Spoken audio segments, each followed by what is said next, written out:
Au cœur du mondial, première édition d'une semaine importante depuis le Brésil avec les rencontres de la troisième journée qui vont définitivement déterminer les qualifiés pour le second tour. Tout à l'heure à 17 h, peut-être une rencontre pour du beurre, mais une rencontre pour l'honneur davantage pour les équipes qui vont s'affronter. Espagne, Australie, deux équipes déjà éliminées quasiment, mais la confrontation entre les Pays-Bas et le Chili pour déterminer le premier de ce groupe. Et on sait combien les places sont importantes pour aborder le second tour. Dans le groupe A, deux matchs également à 21 h. Brésil, Cameroun, beaucoup de Camerounais avaient pensé et avaient souhaité que cette rencontre se présente dans des conditions différentes, c'est-à-dire un Brésil qui avait déjà 2 victoires avec 6 points et qui viendrait, comme dans une sorte de balade samba, affronter l'équipe nationale du Cameroun. Que non, c'est finalement un match à grand enjeu pour la sélection brésilienne, mais également pour l'honneur. Le Cameroun ne compte pas quand même reparti du Brésil avec 0 points et 0 but marqué, mais il y aura Croatie-Mexique. Match très déterminant également. Dans tous les cas, ces deux rencontres du groupe A sont importantes et peuvent réserver des surprises, notamment la situation assez délicate de la sélection du Brésil. Mais là, bonsoir, bienvenue à cette nouvelle édition d'Au cœur du mondial. Monsieur, soyez les bienvenus également avec, bien entendu, nos invités et mes contrôles Nana, agent de joueur, qui est consultant quasi permanent sur ce plateau. Et mes contrôles, bonsoir. Bonsoir Jean-Jacques. On aborde une étape importante de la compétition aujourd'hui avec cette troisième journée. Les matchs se jouent aux mêmes heures pour éviter, dit-on, les trucages. Tout à fait. Il n'y avait pas d'autre moyen que ça pour éviter effectivement des soupçons de ce genre-là. Et surtout le match Cameroun-Brésil qui se retrouve dans une poule tout à fait relevée. Vous savez bien que le Brésil vient jouer pour gagner afin d'assurer sa qualification. Donc l'enjeu est partagé. Pareil pour le match Mexique-Croatie. Donc, c'est tout à fait raisonnable que le match se tienne à la même heure. On attend des étincelles pour cette rencontre-là entre la Croatie et le Mexique. La Croatie qui compte 3 points, le Mexique 4, tout comme le Brésil d'ailleurs. Femba Tchadia, il est avec nous encore aujourd'hui, consultant sportif. Bonsoir. Bonsoir Jean-Jacques, bonsoir à tous les téléspectateurs du Canal 2. C'est un réel plaisir pour moi d'être encore là cet après-midi. S'il n'y a pas grand-chose à dire pour ceux qui sont du groupe B avec l'Espagne et l'Australie et qui sont déjà éliminés, Pays-Bas, Chili, qualifiés pour le second tour et qui veulent seulement savoir qui sera premier ou second dans ce groupe-là. Mais le groupe A capitalise de toutes les attentions aujourd'hui. Pas tout à fait d'accord, même le groupe B, parce que chacun voudrait être premier pour peut-être éviter le Brésil qui est en bonne posture pour sortir premier de ce groupe et pouvoir capitaliser pour passer les huitièmes pour arriver en quart de finale. Donc c'est un match avec beaucoup d'enjeux entre la Hollande et entre la Croatie, les Pays-Bas et le Chili. Donc il y a cet honneur pour éviter le Brésil. En revanche, dans la poule A, le match du Brésil, il y a encore beaucoup de formules. Il y a beaucoup de formules, il y a encore beaucoup de possibilités. Et le Brésil, pour éviter tous ces calculs, devrait en principe gagner son match cet après-midi ou cette nuit pour pouvoir être à l'abri de ces calculs. Parce que le match Croatie-Mexique, tout peut arriver. C'est un match assez enlevé parce que là, la défaite n'est permise pour personne. Même comme le match nul pour les deux équipes et en cas de mauvais pas du Brésil arrangerait ces deux équipes, ce qui est un peu hypothétique, mais au football tout est possible. On espère voir. Alors, victoire obligatoire pour éviter tout calcul pour la Seleção, qui pourrait ainsi avoir 7 points. Le Mexique est aux aguets également avec 4 points. Il pourrait également, en cas de victoire, dans tous les cas, c'est un peu compliqué, les calculs dans ce groupe. Et me contrôle, Nana, tout passe forcément par une victoire du Brésil pour qu'on voit un peu plus clair. Oui, on a tendance à parler plus de la victoire du Brésil en oubliant nos lions locaux qui ont à cœur de briller ce soir, surtout pour redorer leur blason et surtout apporter tout simplement à la nation au moins ne serait-ce qu'un point. Donc je pense, avec des joueurs que j'ai eu au téléphone ce matin, ils vont tout donner, ils vont tout cravacher. Et rassurez-vous, ce ne serait pas un match de complaisance. Ce serait un match qui va se discuter. Alors pour l'honneur, le Lion va se battre pour cette dernière sortie-là, sauf que le Brésilien tient également à la victoire, d'où finalement un enjeu qu'on n'avait pas attendu en début de compétition. La dernière goutte du Lion va saigner ce soir, et rassurez-vous. Et avec tous ceux que j'ai eu au téléphone, ils sont prêts à en découdre. Donc ils ont des fourmis dans les jambes. Ils attendent impatiemment l'horloge tournée. On attend que cela. Le match c'est à 21 h. Donc Brésil-Cameroun. Et puis les Camerounais savent qu'on a déjà eu quand même à battre le Brésil aux Jeux Olympiques. Oui, au jeu également à la Coupe des Confédérations. On a vu également abattre le Brésil. C'était le grand Brésil, c'était aussi le grand Cameroun. On peut aussi partir sur cette même base là aujourd'hui. Oui, on a eu à battre, mais quel que soit en Coupe du Monde, on n'a jamais battu le Brésil. Le Brésil nous a donné une déculottée en 1994, je crois 3-0. Donc on a battu le Brésil, je penserais, dans des compétitions qui n'ont pas mis en cœur ou alors qui n'ont pas mis en premier plan les Jeux Olympiques, Confédération. C'est des compétitions que les Brésiliens viennent expérimenter des choses dont ils ne tiennent pas trop compte du résultat. Mais là, en phase finale de Coupe du Monde, ils sont très intransigeants, ils sont très rigoureux. Et vu l'instabilité par la qualité de jeu que l'équipe brésilienne a produit depuis le début de la Coupe du Monde, je pense que ce serait un match assez difficile pour les Lions indomptables parce que le Brésil veut redorer son blason, veut rassurer ses téléspectateurs et ses compatriotes pour pouvoir leur présenter meilleur visage au second D'où tour. finalement le grand enjeu de cette rencontre entre Brésil et Cameroun. On va prendre une respiration afin d'accueillir Michael Tipkio.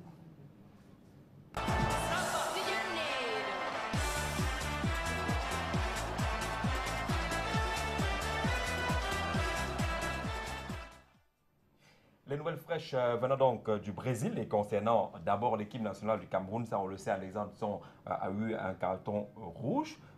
La FIFA s'est penchée sur son sort et les premières sanctions sont tombées. 3 matchs de suspension, il y a même des amendes, un peu d'argent.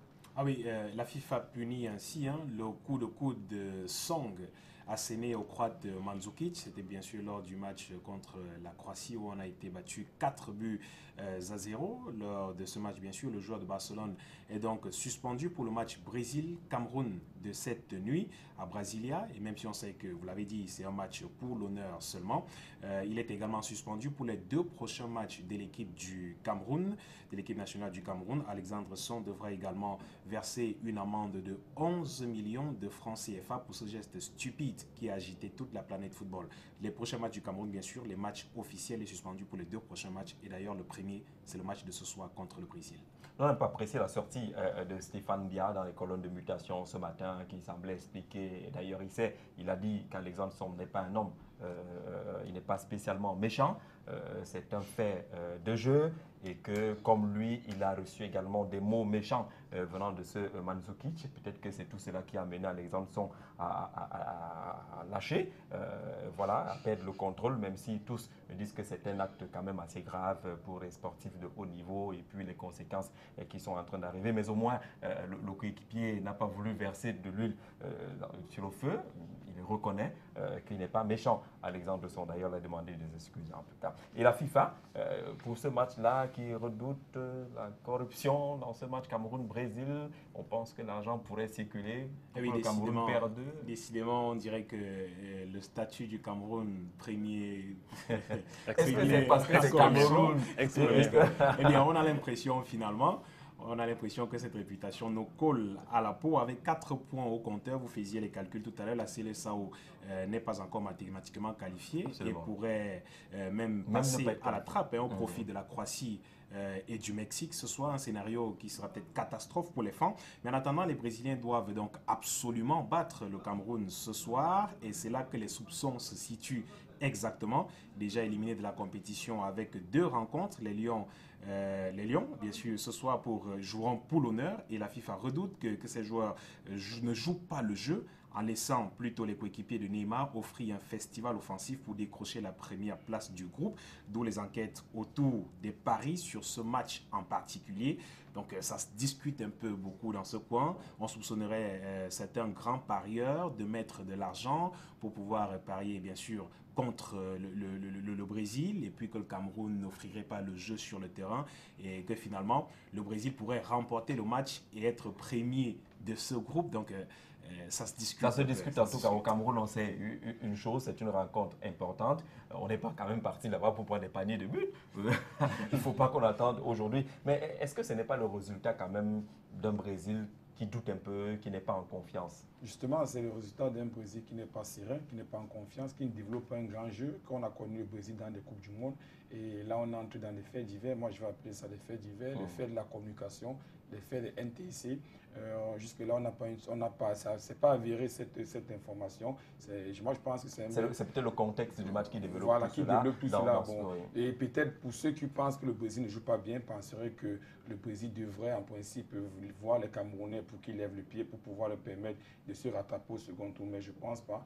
Mais sur le jeu, si on s'attarde au jeu, le Brésil a les arguments pour pouvoir dépasser le Cameroun cette Et le Cameroun semble aussi avoir des arguments pour dire non au Brésil. Là, je ne pense pas que c'est l'émotion ou le cœur qui vous anime. Et mes contrôles à lui, ses joueurs au téléphone, ce n'est pas impossible. On est en phase finale de Coupe du Monde. On a vu d'autres nations africaines se lancer corps et âme dans la bataille avec des performances. Ça peut arriver. Si le lion sort justement ses griffes, il sait pertinemment qu'il faut défendre l'honneur aujourd'hui. Ça peut arriver. Tout à fait, Jean-Jacques. C'est pas impossible. C'est un match de football. Ce qui m'écoeure, c'est surtout le fait qu'on relègue mon pays toujours au rang de premier corrompu, pensière, qu'il puisse avoir des négociations ou des arrangements à ce niveau de la compétition.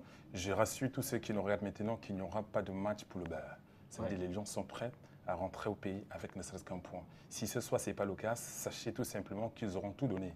Et c'est le meilleur des points à avoir face au Brésil. Tout à fait. Et pour moi, ce serait un prestige, tout ça, la colère que les concitoyens peuvent avoir à l'encontre de nos Lions.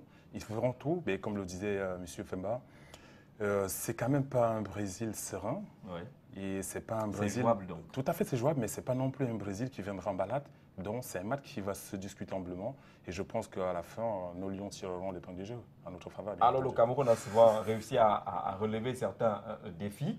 Quelqu'un le disait encore, faites-nous vibrer cette fois-ci positivement, parce que jusque-là, on ne fait que vibrer négativement. Peut-être qu'on pourrait vibrer pour la sortie de la compétition assez positivement. Mais on parle également de soupçons, de matchs truqués contre le Ghana. De quoi s'agit-il, Michael? Ah oui, cette fois, le football mondial va également faire face à une affaire de corruption, alors que le Ghana s'avoue encore son match nul, on se souvient, 2-2 contre l'Espagne. Voilà, vraiment héroïque face à l'Allemagne plutôt, et qui lui permet de croire encore au 8e de finale de cette Coupe du Monde.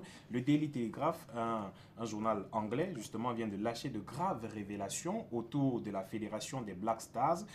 Après une enquête de 6 mois, le média britannique fait savoir, a sorti une vidéo justement mettant en cause un responsable de la fédération ghanéenne de football et le président de cette instance également, un agent de joueurs affiliés à la FIFA. Les 3 hommes seraient au cœur d'une affaire de match truqué avec notamment le placement d'arbitres pour certaines rencontres. Donc, il se pourrait également, et il se dit également dans ce même contexte que le Ghana a un cœur qui n'est pas très sûr, bien sûr, de se qualifier pour ces 8e de finale, de vendre son match, c'est comme ça qu'on dit ça dans le contexte, pour pouvoir gagner de l'argent de toutes les façons. Les agents des joueurs. Est-ce qu'on peut déstabiliser le Ghana, finalement? Est-ce qu'on ne veut pas déstabiliser ce pays De toutes les façons, il faut préciser qu'une enquête a été ouverte sur la question. C'est le même cas que le Cameroun, en tout cas. Alors, faut-il pas douter quand même, le Ghana, sa dernière sortie, c'est face au Portugal, qui est prenable. Oui, c'est prenable, c'est jouable, mais l'effet de corruption, ça ne date pas seulement de la Coupe du Monde. Ok, on a vu en Italie avec la Juventus qui a été regardée d'une division inférieure, on a vu avec l'Inter qui a perdu le championnat, on a vu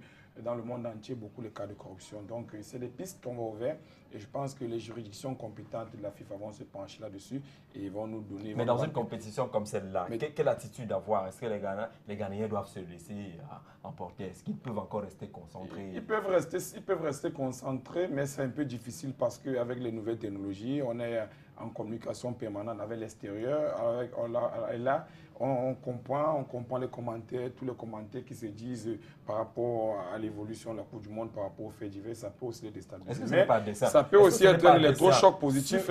Sur le plan de l'opportunité, oui, peut-être. Ça peut être aussi un électrochoc positif. Ils peuvent se dire, on a raconté des choses sur nous, on va défendre notre honneur. Mais ça se joue au stade. Ça se joue au stade, on va défendre notre honneur, on va prouver que nous, les Africains, entre guillemets, nous sommes au-dessus de ce tripatouillage qu'on veut nous coller et on peut prouver nos valeurs sur le terrain en remportant les rencontres malgré le statut qu'on nous a calé ou bien qu'on nous a collé. Parce qu'il faudrait quand même noter aussi que malgré toutes les bonnes performances des pays africains dans les phases finales de Coupe du Monde, on a toujours tendance à voir des choses qui se cachent derrière. On ne pense pas que nous aussi, on va chercher la corruption, on va chercher dans le dopage, on va chercher ainsi de suite. Lorsque ça se passe bien, lorsqu'on humilie les pays africains, on n'en parle pas. On n'en parle pas. On ne pense pas que nous, on travaille aussi petitement pour pouvoir avancer. En tout cas, gagner, mouiller le maillot. Vous l'avez bien commencé. Il y a le Portugal qui est là et qui est prenable fortement. Le 2 buts partout réalisé in extremis par le Portugal hier indique justement que pour la dernière sortie, tout peut se jouer. Mais il y a du côté de l'équipe espagnole 2 absents contre l'Australie. Ah oui, les vétérans espagnols Xavi Hernandez et Iker Casillas, bien sûr, ne seront pas de l'ultime rencontre de ce soir, même si on sait que c'est un match sans enjeu pratiquement. Le sélectionneur Del Bosque a fait savoir que le milieu souffrait d'un problème à la jambe et justement, il ne prendra pas part à la rencontre de ce soir. Xavi Hernandez, âgé de 34 ans, qui a également fait savoir qu'il pourrait prendre dans un moment sa retraite internationale. Voilà. Et l'autre grand absent, bien sûr, je vous le disais, c'est Iker Casillas, le gardien de but, qui ne sera pas de la rencontre et qui laissera sa place dans les cages cette fois à Pepe Reina, qui lui aussi a longuement attendu sur les bancs de touche. D'ailleurs, il y a beaucoup de critiques. Son moment arrive un peu sur le tard. Qui demandait justement que Pepe Reina puisse prendre place dans les buts de l'Espagne après les déculottés ou alors après les buts encaissés par Casillas, qui était très critiqué sur la question d'ailleurs. Et on rappelle que battu 5 buts à 1, puis 5 buts à 1 bien sûr par les Pays-Bas et 2 buts à 0 par le Chili. Dans le groupe B, l'Aurora dispute son dernier match pour l'honneur ce soir donc, et ces deux cadres ne seront pas là. Voilà. Alors, c'est le chemin de la retraite qui s'ouvre quand même. On ne peut pas éviter à ce moment-ci de parler du chemin de la retraite pour Casillas. Oui, justement, il a tout donné. Casillas a tout donné. Mais le blanc a une conception qui est différente du noir, c'est-à-dire qu'au poste de gardien de but, il y a un numéro 1, il y a un numéro 2. Et le numéro 2 ne joue que lorsque le numéro 1 est complètement fini, soit des blessures, soit des cas de maladie. Quelles que soient les prestations, on se dit le numéro 1 a passé une mauvaise soirée. Contrairement à nous, les pays africains, dès que le numéro 1, dès que le numéro 1 encaisse un petit, on commence à le chambrer et tout. Bon. Alors, est-ce que Casillas ne paye pas quand même le prix de 2 saisons quand même discutable au Real de Madrid sous Mourinho? Il était pratiquement sur le banc. Avec Ancelotti, de temps en temps, il fait des apparitions, notamment en Champions League. Est-ce que tout cela n'a pas d'éteint sur les qualités de ces garçons? Tout à fait, Jean-Jacques. C'est la preuve tout simplement que Mourinho a eu raison. Ça veut dire c'est la fin d'une génération dorée. Et moi, je me dis tout simplement, si aujourd'hui Casillas prend sa retraite, ça veut dire c'est mérité. Il a donné tout ce qu'il avait à donner. Et moi, je pense qu'il faut tourner la page. Il faut éviter justement de sortir par la petite porte. Par la petite porte, voilà. Donc, la raison pour laquelle je crois l'entraîneur, le sélectionneur n'a pas voulu le mettre sur le terrain, parce qu'on peut imaginer dans quel état mental il se trouve actuellement. Et on espère tout simplement que le monde du football retiendra des beaux moments qu'il nous a offerts, surtout ses débuts dans les buts du Real de Madrid 2002. Où il arrive dans les buts il a tout gagné. Il a tout gagné en club, en équipe nationale. Il est arrivé très jeune, il a tout gagné. Il mérite maintenant une retraite. Il a fait son temps. Dorée. Voilà. Alors, si la Côte d'Ivoire bat la Grèce, les primes seront doublées. Oui. Parole du Prado, comme ça qu'on appelle maintenant là-bas en Côte d'Ivoire. Prado, président de la République, Alassane Dramane Ouattara. Prado. Le Prado pouvait doubler. Absolument. On a beaucoup parlé de primes au début de cette Coupe du Monde et la décision est désormais prise par le chef de l'État, vous l'avez dit vous-même, Prado, Alassane Dramane Ouattara, qui a été annoncé aux intéressés par le président de l'Assemblée nationale, Guillaume Soro, qui lui aussi est sur place au Brésil. En ce moment, il allait rendre visite aux joueurs dans le camp d'entraînement. La prime qualificative pour les huitièmes de finale d'un montant de 16 millions de francs CFA passera alors, cette fois, à 32 millions de francs CFA. La Côte d'Ivoire, après une victoire 2-1 contre le Japon, une défaite sur le même score face à la Colombie, est donc deuxième du groupe C avant son dernier match mardi face à la Grèce. Bonne nouvelle pour les éléphants de Côte d'Ivoire, peut-être une nouvelle bien sûr pour motiver et booster le moral de ces gars qui sont prêts à rentrer dans la compétition demain soir. Faisons les calculs avec les Camerounais de la rue. Si le Cameroun gagne, ce qui est fortement possible, ça pourrait mettre le désordre dans les calculs dans ce groupe A. Si la Croatie et le Mexique obtiennent, dans tous les cas, beaucoup de calculs, et on se rend bien compte avec ces Camerounais rencontrés par Duvalier Moncam sur le terrain, et Jack Simo, qui a quand même un peu espoir. On les écoute. Ultime rencontre des Lions indomptables aujourd'hui. Carole Melon, les Camerounais gardent espoir. C'est vrai, on sort de la compétition, mais est-ce qu'on va sortir la tête basse? C'est la question que nous avons essayé de poser à quelques Camerounais que vous allez certainement remarquer de par leur charisme et le commerce ou encore dans l'économie de ce Cameroun. Allons ensemble, posons-leur la question. Est-ce que les Lions vont nous redonner le petit sourire qu'on attend de ce Brésil 2014? Le moment est venu qu'ils montrent de quoi ils sont capables et ils en ont les ressources. Si ce sont les Lions qui ont joué contre l'Allemagne, il n'y a pas de raison qu'ils ne posent pas cette qualité de jeu. Parce que si on est éliminé du tournoi, c'est-à-dire le trophée, nous restons quand même compétitifs pour le classement mondial. Et c'est une chance unique. Beaucoup d'équipes vont passer dans ce tournoi sans avoir à jouer dans le plus cher stade du monde, avec un public de 70 000 personnes, avec l'équipe du pays organisateur. Donc ils ont des enjeux dans l'enjeu qui restent de très grande qualité et ça nous donnera du sourire en oubliant le spectacle qu'on a vécu contre la Croatie. Encore une fois, moi je ne fais pas partie de ceux qui pensent qu'il faille voter la peine de mort contre ces jeunes. Les lois du football font qu'on gagne, on perd ou on fait match nul. Aujourd'hui, il faut qu'ils soient les meilleurs et qu'ils ne perdent pas pour des raisons qui n'ont rien à voir avec le football, c'est-à-dire le désordre, que ce soit à l'Africa Foot, dans le coaching ou dans l'équipe. Voilà, donc je crois à ces Lions.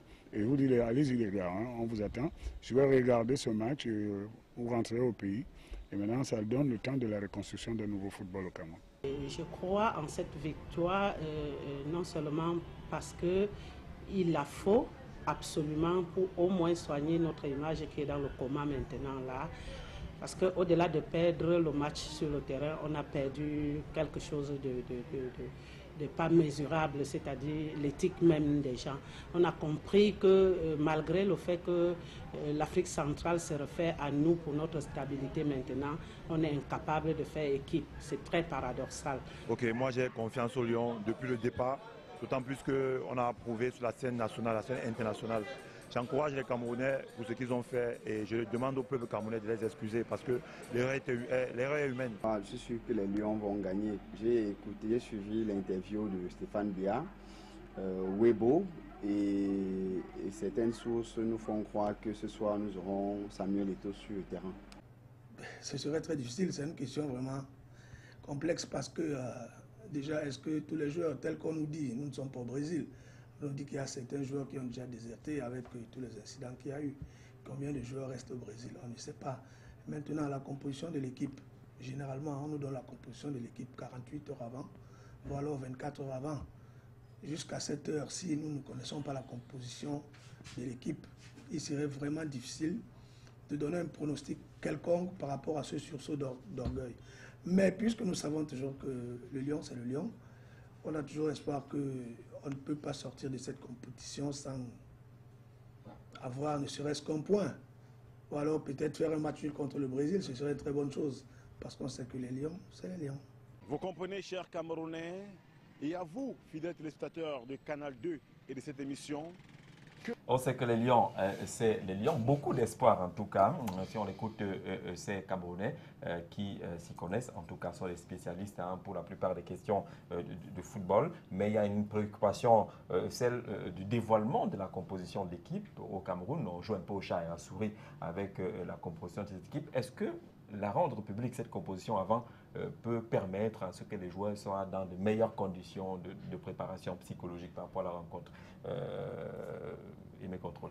Non, pour moi, je pense que ça n'a aucune importance. Et de toute façon, il y a un délai qui est fixé par la FIFA pour publier un classement.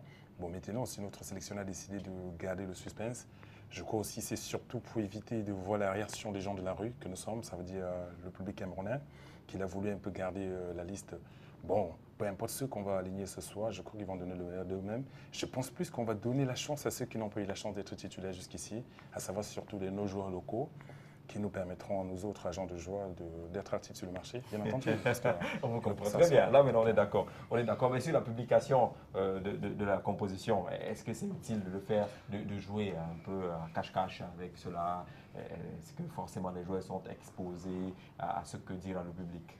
Je pense que c'est l'amateurisme, n'est-ce pas? Quand on est dans une compétition ou dans un sport de haut niveau, n'est-ce pas? Les 11 entrants doivent se connaître 24 heures avant, n'est-ce pas?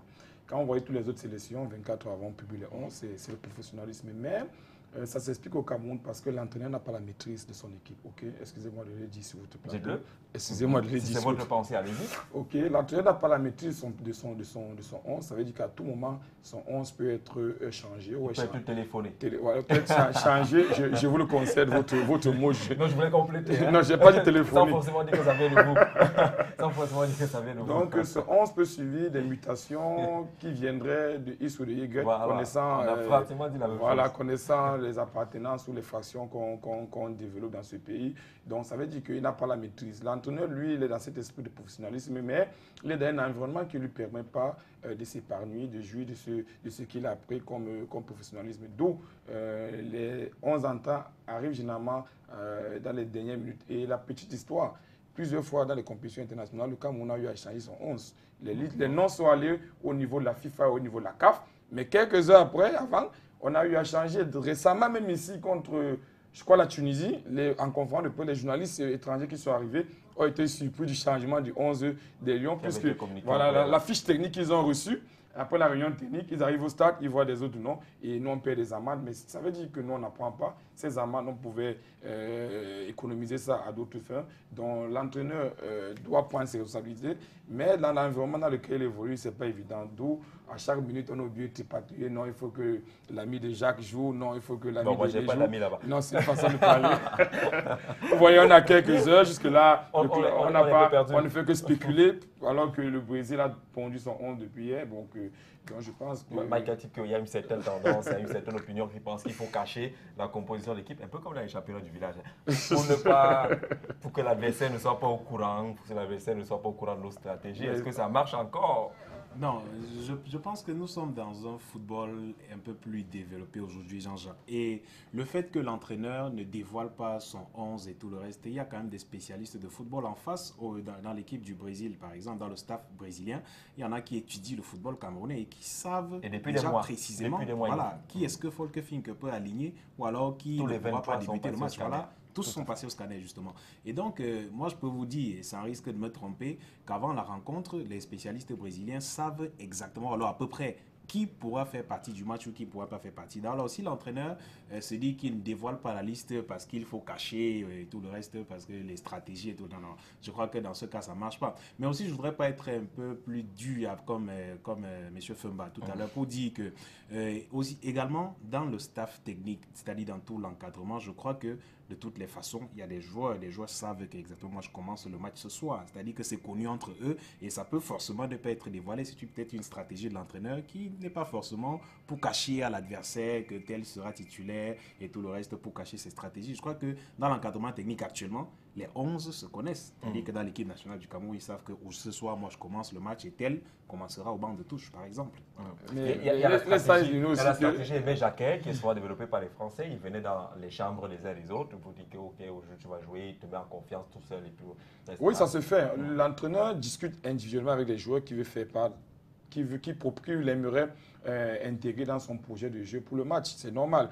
Mais l'inconvénient dans les Lions, c'est qu'après avoir discuté, l'entraîneur reçoit souvent des classements qui n'ont rien à voir avec ces 11 qu'il aurait prévu. Imaginez un peu que Jean-Jacques vous dit que vous allez jouer le Brésil demain.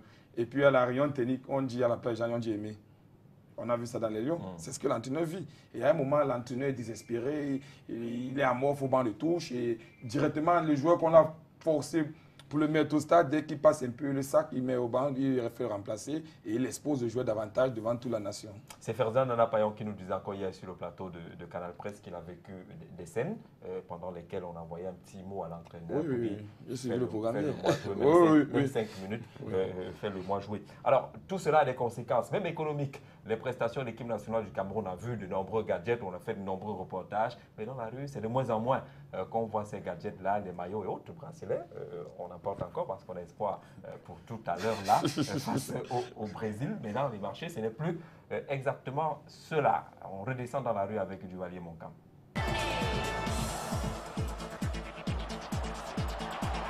Les commerçants de maillots se sont sucrés les doigts lors de la qualification des Lions pour le mondial brésilien. Pendant même les premières rencontres, c'était le bonheur chez les commerçants. Mais 2 personnes sont en train de faire souffrir des commerçants au Cameroun. Ça, c'est leur avis. Benoît Souekoto, Alexandre Son. Certainement, ils ont posé des actes d'anti-jeu, mais les commerçants qui vendent les maillots en souffrent énormément. On a fait le tour quand même chez quelques commerçants pour voir dans quel esprit ils préparent la dernière rencontre des Lions. Est-ce que les maillots passent ou ils sont déjà sûrs, tous les Camerounais savent déjà que nous sommes éliminés, par conséquent, personne ne s'intéresse plus au long. On leur pose la question pour savoir un tout petit peu. Bonjour. Okay, dis-nous déjà, est-ce que la vente des maillots passe encore depuis quelques jours? Ah non, non, non, ça ne passe plus. Ça ne passe plus. Du fait que les Lions ont dessus les Camerounais. Ce qu'on attendait d'eux, bon, c'est pas ce qu'on a eu. Ouais. Et ils nous ont montré une pire prestation. C'est tous les commerçants qui sont un tout petit peu touchés. Hein. On a un autre commerçant. À ton niveau, est-ce que tu as quand même ressenti, tu as commencé à jubiler quand on a commencé le mondial? Oui, vrai. Ça risque de me tromper. Avant la Coupe du Monde, soit même avant le premier match, ça sortait plus que les bouts de pain. Les chiffres étaient impeccables. Sur le marché, même il y a certains mots qu'on n'en trouvait plus. Même nos revendeurs ont aussi le prix du maillot. Là, nous avons franchement trouvé nos cocottes le premier match. À partir du deuxième match, on avait encore espoir. Quand on a perdu devant la Croatie, c'est plus mort que le cimetière. Parfois, tu montres que c'est un client.